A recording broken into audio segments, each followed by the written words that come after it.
I'm Belinda Smith and I'm from Renovate and Real Estate. And tonight, as part of our Room by Room series, we're covering living rooms. Honestly, when I started to put this together, I realised I'm just going to barely touch the surface. There is just so much to living rooms, so many little bits and pieces to cover. I mean, that's the kind of stuff that we cover in detail in our Renovation Mastery group. And it's not always possible to cover in a few short moments with you guys. So thanks everyone for joining me. I can see when you come on and when you jump off, and I'll just turn that down. Hi Olga, hi Donna. It's nice when you join me every week. I really appreciate it. And the feedback from this Room by Room series has been very, very positive. So I'm really glad you're enjoying it. So don't forget, if you missed last week's, we covered bathrooms, and the week before we covered kitchens.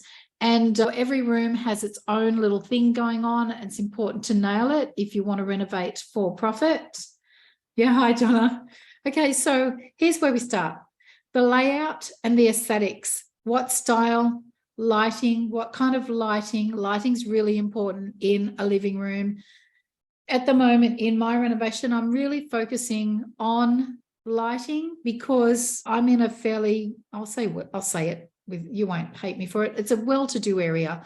And so people expect the lighting to set the mood and to create that feeling of opulence. And so I'm going to go for it. I'm going to actually take some time designing and spending some money on my lighting. Whereas a gyprock wall is just a gyprock wall, right? And they're easy to do up. We'll talk about doing things to walls and creating an atmosphere in your living room tonight that will help bring that feeling of opulence and also create the warmth that we like from our living rooms without killing the budget. So spend more on some things that are really going to matter. And I believe that paying at least some attention to the type of lighting you have in your living room, which hopefully flows into your dining kitchen area with the open plan spaces that we all love.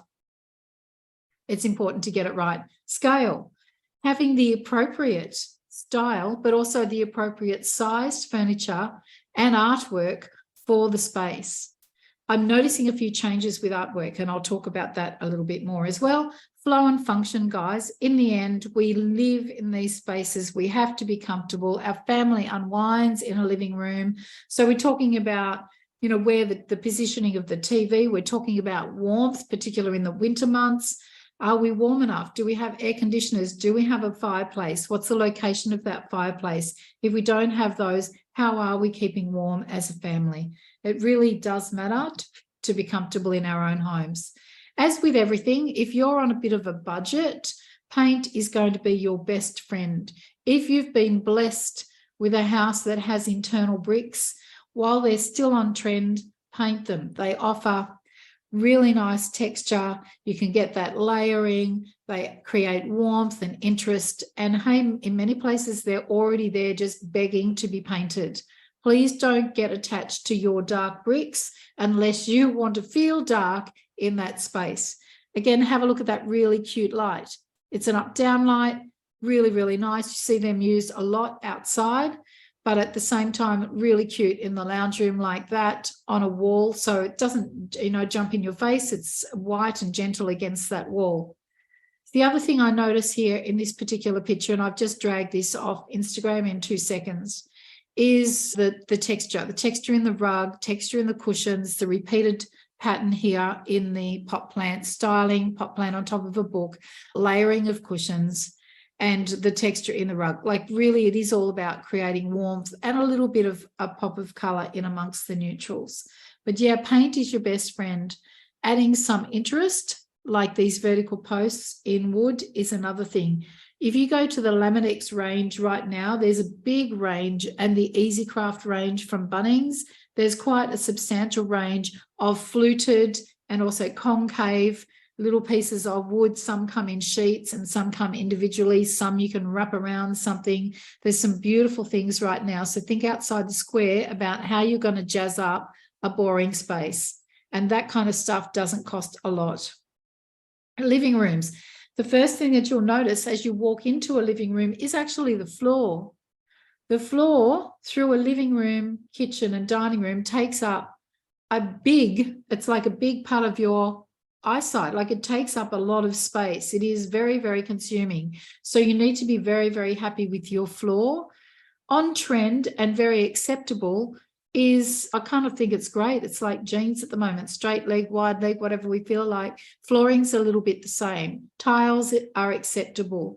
Wood look floors or wooden floors are acceptable. Natural floorboards are just gorgeous, as are flooring, or as is flooring done with micro cement, as is flooring done with carpets. Carpet is still very, very popular, and particularly where the climate becomes very, very cold. So don't be afraid of carpet, guys, particularly if you're on a budget and you have to do a renovation or a fast flip. Carpet is amazing. The guys will come, they'll roll it out in one day. It smells clean, it looks clean, it's still very popular to market.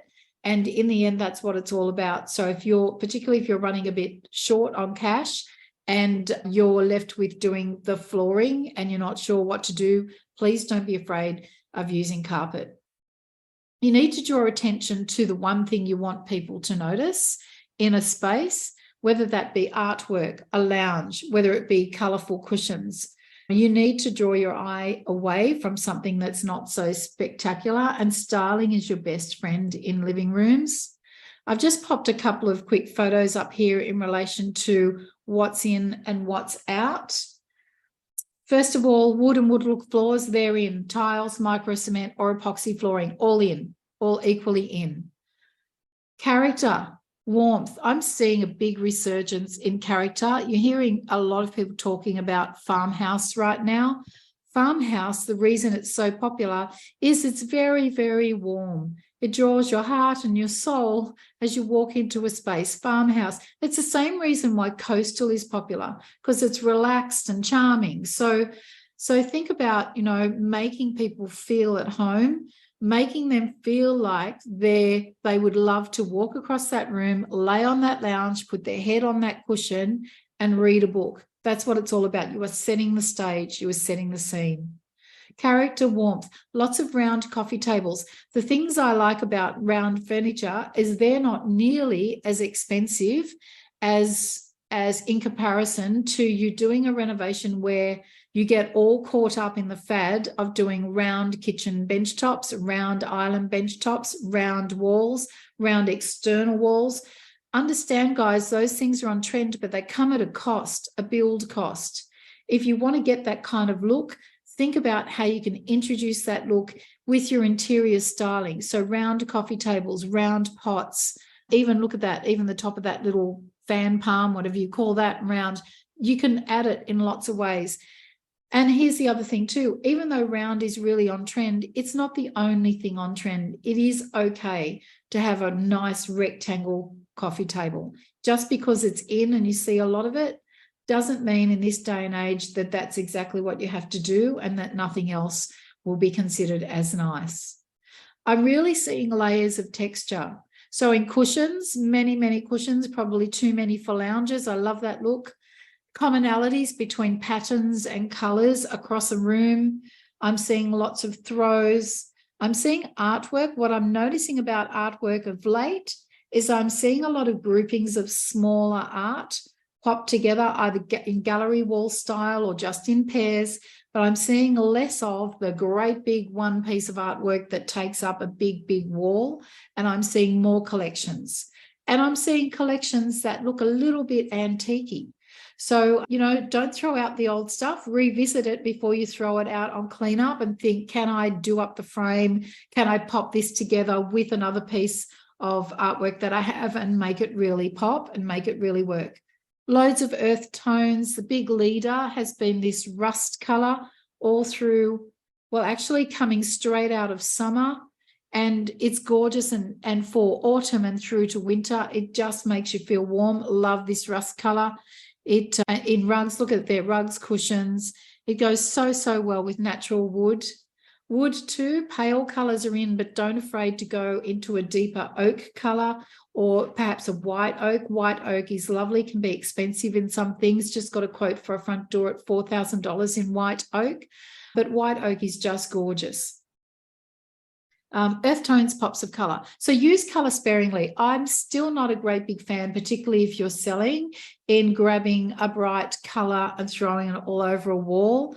I love greens. I think tones of green, same as with tiles we talked about in the bathrooms, tones of greens, tones of blues, perhaps tones of these neutral colors. And even maybe if you want to be braver with a mustard or a rust, think they're market acceptable, but don't go too wild on color. If you're about to sell a property, you're much, much better off by keeping the walls a little bit neutral and adding your color to your lounges, your rugs, and your throws. If you notice this wall back here, you can see, and I'm noticing of late, it's like a Dulux, let's call it Dulux Natural White I don't exactly know the color, but it looks like that to me. I'm seeing whites that are pulling more of a cream warm tone when they're in a corner or a dark corner or in the quiet shaded areas of a room. They're just pulling back. So in the light, that will appear white, but when you go to some of the darker corners, you'll definitely see the creamier tones to a color like that. Dulux Natural White is one of their best sellers right now. Dulux are telling me, and so is the guy at Bunnings. Pendant lights, guys, and lamps or ceiling lights for mood, create, a spread of light, create for functionality. If you've got a workspace, totally out is everything that's all white. I think that just doesn't have any heart or soul. Too clinical. It starts to feel like a hospital if it's all white. Anything gray or cold.